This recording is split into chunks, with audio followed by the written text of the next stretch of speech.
అమ్మయ్యా మళ్ళీ హిట్ చూసా. హిట్ అదే అదే మీరు మళ్ళీ ఇంతకన్నా పెద్ద హిట్ చూడబోతున్నారు. Thank you. అదే ఇక్కడ హిట్ చాలా చాలా కాలం హిట్ అని అలా చూసి వెరీ హ్యాపీ.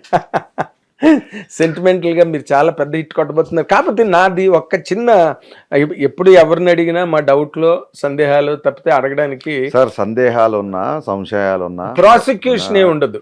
నేను ఈ సినిమాలో గబ్బర్ సింగ్ సినిమాకి మీరు పవన్ కళ్యాణ్ గారికి ఒక న్యూ డైమెన్షన్ ఇచ్చారు.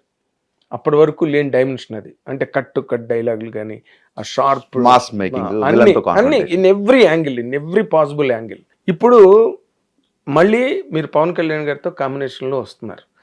ఆయన ఇమేజ్, ఆయన బాడీ లాంగ్వేజ్, లేకపోతే ఆయనకున్నే స్పెషాలిటీస్ అన్నితో పాటు మీరు what are you going to add to him? ఈ సినిమా ద్వారా మీరు పవన్ కళ్యాణ్ గారికి కొత్తగా ఒక దర్శకుడిగా మీరు యాడ్ చేసే పాయింట్ ఏంటంటే ఏం చెప్తారు? ఎవ్రీ ఫిల్మ్ మేకర్ ఎవ్రీ సినిమాకి గ్రోత్ ఉంటుందండి. సంవత్సరానికి వారానికి నెలకి అని చెప్పను, కానీ తన ప్రీవియస్ సినిమాకి నెక్స్ట్ సినిమాకి గ్రోత్ ఉంటుంది. గబ్బర్ సింగ్ నా 3వ సినిమా. ఇప్పుడు ఒక 8-9 సినిమాలు తీసిన తర్వాత డెఫినెట్గా కథా రచయితగా దర్శకుడిగా తెలియని ఒక మెచ్యూరిటీ వస్తుంది. ఇంగ్లీష్లో సామెత చూసారా, maturity comes not with age but with damage అని.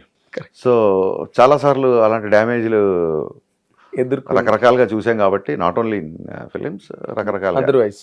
సో డెఫినెట్గా అండ్ టెరిటరీస్ బిజినెస్ పెరుగుతున్నప్పుడు ఓన్లీ ఫ్యాన్ స్టఫ్ ఒక్కటే ఉంటే సరిపోదు. డెఫినెట్గా ఫ్యాన్స్ కావాలి. అంత 100% వాళ్ళ హీరోని ఎలా చూడాలనుకుంటారు అలాగే చూపించాలి. At the same time business పెరుగుతుంది కాబట్టి కామన్ ఆడియన్స్, రెగ్యులర్ సినీ బఫ్, ఫ్యామిలీస్ అందరూ ఈ మధ్య చూస్తున్నాం యాక్షన్ సినిమాలు చాలా వస్తున్నాయి. అవును. అండ్ దాని ఏమంటారు, భయంకరమైన, క్షమించండి కొంచెం పర్లేదు, సౌకర్యం తప్ప ఎవరు మిమ్మల్ని క్షమించారు, మీరు ఎవరిని అడగనక్కర్లే. అసలు మీరు ఇలాంటి టైంలో ఇంటర్వ్యూకి వచ్చి కూర్చోవడం అన్నదే గ్రేటెస్ట్ గెస్చర్ అండి. సో అందరి ఆడియన్స్ చూసి ఆబాల గోపాలం అనే ఒక పదం ఉండేది చూసారా, మన తెలుగులో ఈ మధ్య మనం వాడట్లేదు. పైగా పండగకు వస్తుంది సినిమా. సో ఈసారి ఉగాదికి అందరూ పిల్ల పాప, అత్త మామ, అక్క తమ్ముడు చెల్లి, బామ్మ తాతయ్యతో సహా వెళ్ళే సినిమా. ఓకే. మీరు నిన్న ఫంక్షన్లో ఒక మాట మాట్లాడితే నేను చాలా కొంచెం ఐ వాజ్ టేకెన్ అబ్యాక్, ఆశ్చర్యపోయాను. గజేంద్ర మోక్షంలో సిరికింజప్పుడు అని శంఖ చక్ర చేదోయి సంధింపడే పరివారం. ఏ పరివారం అని సంధింపడు ఏ పరివారము, సంధింపడే పరివారం అని రాముని తోక పేరెంట్ ఇట్లా చేశారు దాన్ని. అండ్ అంత సిచ్యువేషన్లో ఉన్నారండి మీరు ఆ టైంకి? అంటే when he called you, by God's grace I'm దాన్ని ఏమంటారు, I'm a very happy person. మీరు మన కామన్ ఫ్రెండ్ మా మచ్చరని అడిగితే తెలుస్తుంది. 24 hours నవ్వడానికి నవ్వించడానికి ఇష్టపడే వ్యక్తిని నేను.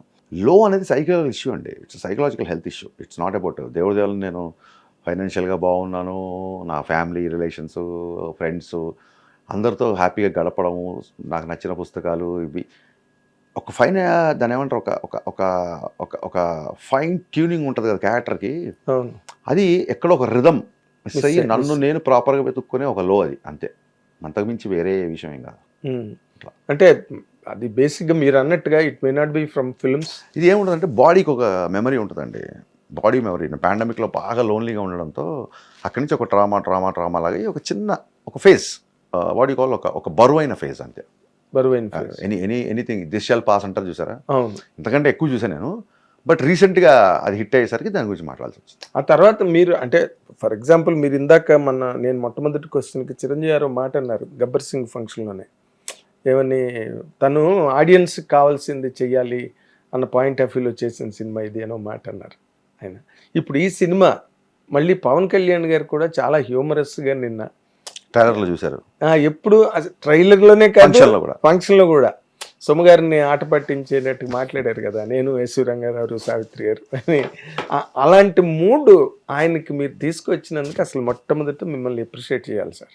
ఫస్ట్ ఆఫ్ ఆల్ ఈ సినిమాలో కాకుండా ఇన్ జనరల్గా పవన్ కళ్యాణ్ గారికి మీకు మంచి అనుబంధం ఉంది. మీరు మిమ్మల్ని అడిగితే what is the best point in Pawan Kalyan garu ఒక హీరోగా కానీ లేకపోతే ఒక పర్సన్గా కానీ చెప్పాలంటే అది అథెంటిక్ మార్క్ అవుతుందని నా ఉద్దేశం మీరు చెప్తే. అంటే పవన్ కళ్యాణ్ గారిలో ఒక విషయం అయితే చెప్పేసి ఈజీగా, ఆయన హీరో కంటే కూడా ఆయన పర్సనల్గా ఇండివిజువల్ పవన్ కళ్యాణ్ గారుగా ఉండడానికి ఇష్టపడతారు. ఆయన ఏమంటారంటే బయట ఎదుర్కొనే సమస్యలతో కంపేర్ చేస్తే, నేను బయట చేసే యుద్ధాలతో కంపేర్ చేస్తే ఈ విలన్ల దగ్గరికి వెళ్ళి మా డైలాగులు చెప్పడాలు ఇవన్నీ నాకు అంత న్యాచురల్గా అనిపించదు ఒక్కొక్కసారి నాకు. బట్ సినిమా అన్నప్పుడు చేయాలి కమర్షియల్గా, దాన్ని ఓన్ చేసుకొని న్యాచురల్గా చేయడమే యాక్టర్ పని. బట్ నాకు ఎందుకో బయట నాట్ అబౌట్ పాలిటిక్స్, ఒక 16 ఏళ్ల కుర్రోడు అప్పటి నుంచే అతని ఒక మానసిక పోరాటం అవ్వచ్చు, మానసిక పరిపక్వత ఎదుగుదల, తను అబ్జర్వ్ చేస్తున్న సమాజం ఎక్కడో ఒక చైనా ల్యాండ్ గ్రాబ్ చేసినప్పుడు కూడా ఆయన దానికి ఒక మనం చూసి అది ఏంటి ఆర్మీ పని కదా లేకుంటే గవర్నమెంట్ పని కదా అనుకుంటాం. బట్ ఆయనలో ఒక రియాక్షన్ అయితే ఉంటుంది, ఆ జాతీయవాదం. అందుకే తను చాలామంది చెప్పినట్టు పాలిటిక్స్లోకి వచ్చారు కాబట్టి ఏదో ఆయనకి జాతీయ సమైక్యత కొని సనాతన ధర్మం మాట్లాడతారు కాదండి. ఆయన ఖుషీలోనే ఏ మేరా జహా తెర గామ్ క్యా హై అని, బద్రీలో ఐ మీన్ ఇండియన్ అని, మన బాలులో ఇంతే ఇంతే సాంగ్ కానీ, ఆ తర్వాత కుటుంబ శంకర్లో లే లే లే లే ఆ సాంగ్ కానీ చూడండి, ఇన్స్పిరేషన్గా ఉంటుంది. నేను అందుకే నేను చెప్పా, శ్రీశ్రీ పద్యానికి ప్యాంటు షర్ట్ వేసి స్వాగ్ అనే ఒక ఆయువు పోస్తే దట్ ఈస్ పవన్ కళ్యాణ్ అని చెప్పి. ఎస్, నేను సైతం భవనపు కాగడ అని పైకి లేస్తాను.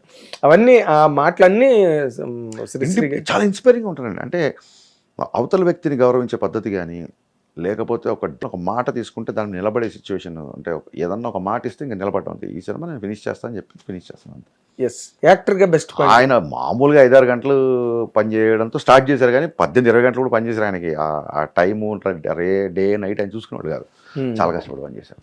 అదే యాక్టర్ అంటారా స్వాగ్, ఆ డైలాగ్ ఓనేంత వరకు కొంచెం టైం తీసుకుంటారు. మనకు అనిపిస్తుంటుంది చిన్న డైలాగే కదా చెప్పేయండి కదా అని.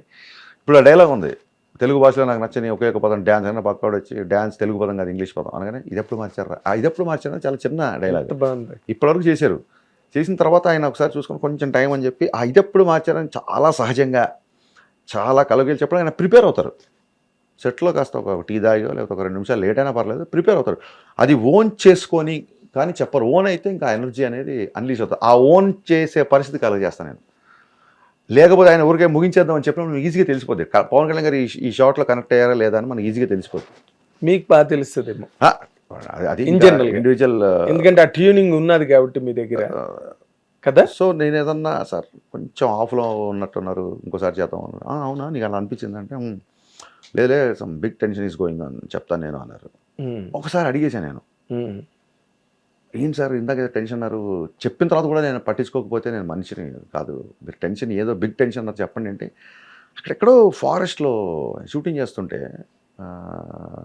బిఫోర్ డే అక్కడి నుంచి విజయవాడ నుంచి వచ్చారు. అప్పటి నుంచి డల్గా ఉన్నారు. విజయవాడలో ఉన్నప్పుడు ఆయన చెప్పారు అనుకుంటా, ఫారెస్ట్లో ఎవరో పోచర్స్ ఒక చీతానో దేన్నో పులినో చంపేశారు. అది పేపర్లో వచ్చేసరికి ఆయనకి న్యూస్ వచ్చేసి ఆ తర్వాత పేపర్లో వచ్చేసరికి చాలా ఫీల్ అవుతున్నారు. అటవీ శాఖ మంత్రి కూడా కదా, ఒక నిస్సహాయత, ఎంత కంట్రోల్ చేయాలి, లా అండ్ ఆర్డర్ ఇలా చేయాలి, ఎట్లా తీసుకోవాలి, ఇంకోసారి రిపీట్ అవ్వకుండా ఏం చేయాలి, అది ఇది